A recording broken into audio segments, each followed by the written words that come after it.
So, day one of the Hispanic Leadership Summit 2023, we aim to equip you with the data, the tools, the playbooks, the inspiration. Each and every one of you should feel pretty not only energized, but ready to become, if not an activist, a factivist, so that you can take the data out and become also a change maker. It's been a long but important day, so I want to make it trend. Let's make sure that we hashtag Hispanic Leadership Summit. Let's get out of there. Let's make noise together.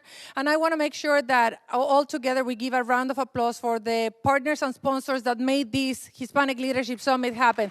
Thank you so very much for your trust. Thank you so very much for giving us your confidence to make it happen. Tomorrow, we will start at 9 o'clock sharp. As you know, we have a very packed agenda, so be here. Doors are going to open at 8:30, and we plan to do a lot.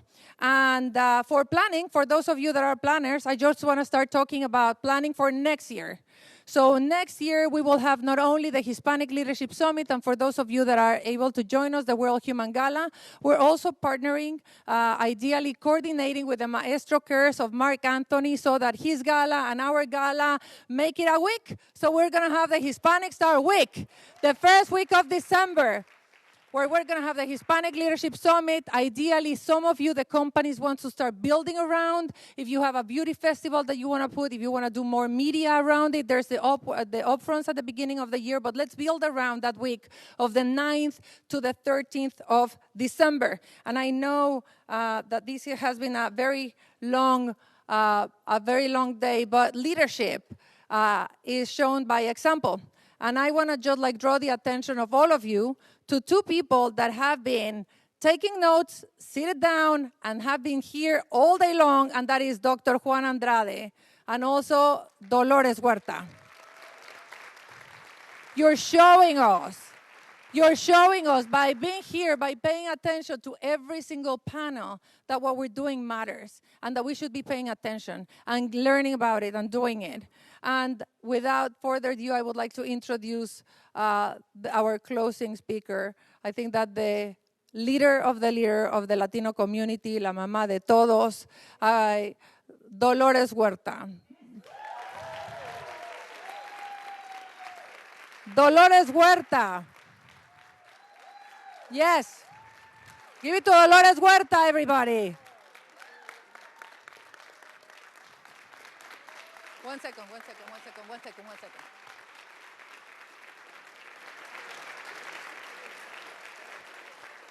Dolores Huerta, a 93-year-old leader with 11 children who flew from Los Angeles yesterday to be here with us and has been the entire day with us today. Let's give it to her effort, her leadership for decades of bringing us forward.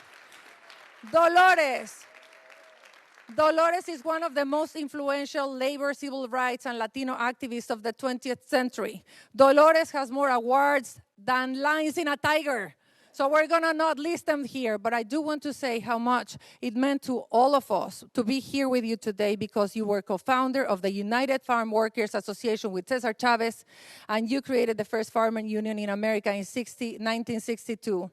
You coined the phrase, "Si se puede," and that has been the entire day today. Si se puede, Dolores Huerta for everybody here.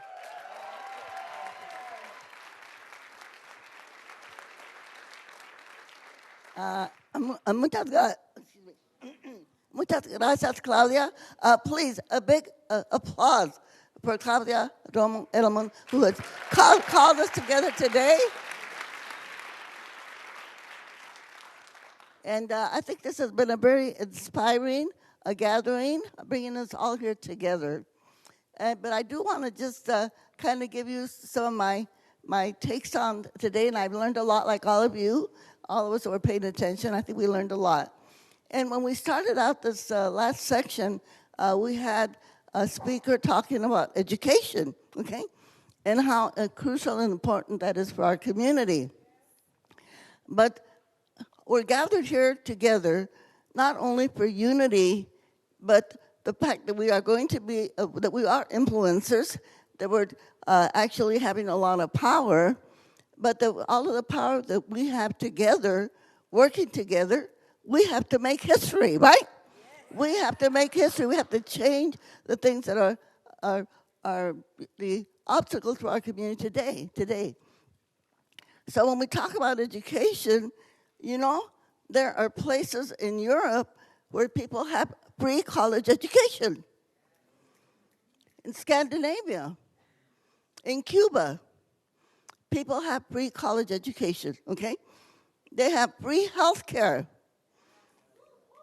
They have, for women, they have pre-daycare for our families, okay? The United States, we are the richest country in the world. We are the richest country in the world, but we do not have the benefits that I just mentioned. And why not? Because 90% of the wealth in our country is actually in the hands of 10% of the wealthy corporations and the wealthy families. So I think we have to have the courage, all of us together, as we become more powerful and more influential, to say, we've got to change that picture, okay? We have to change that picture. Remembering also that our Latinos, not us that are here today, but the workers out there, the vast majority of our population are working people. Son trabajadores, no? As an example, we talk about the farm workers. Farm workers, without them, none of us would be alive. None of us would be alive. Yeah, I think we can call farm workers essential workers, like policemen and firemen and healthcare workers, but they don't receive the same wages that policemen and firemen and educators and healthcare workers, no? So that is not a good picture. And workers, whether they be farm workers, hotel workers, the people that serve us, they need to be respected, okay? They need to be respected.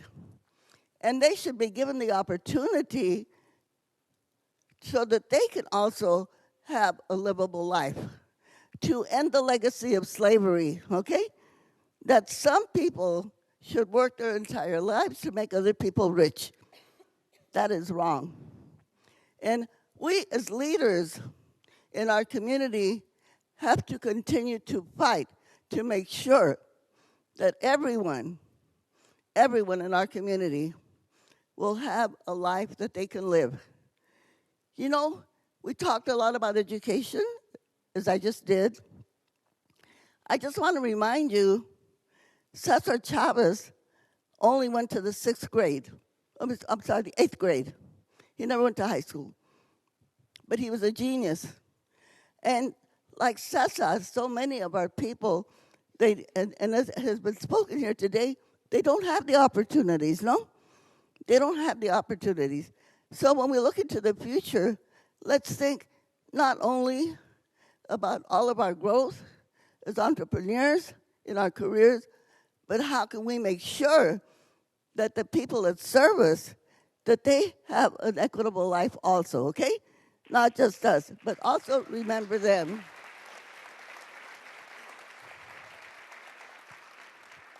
So we all have to work together, make sure that everybody takes that responsibility of us as our population grows.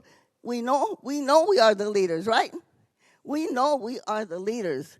And never forget that as we go forward, that we are also going to serve all of our community, okay?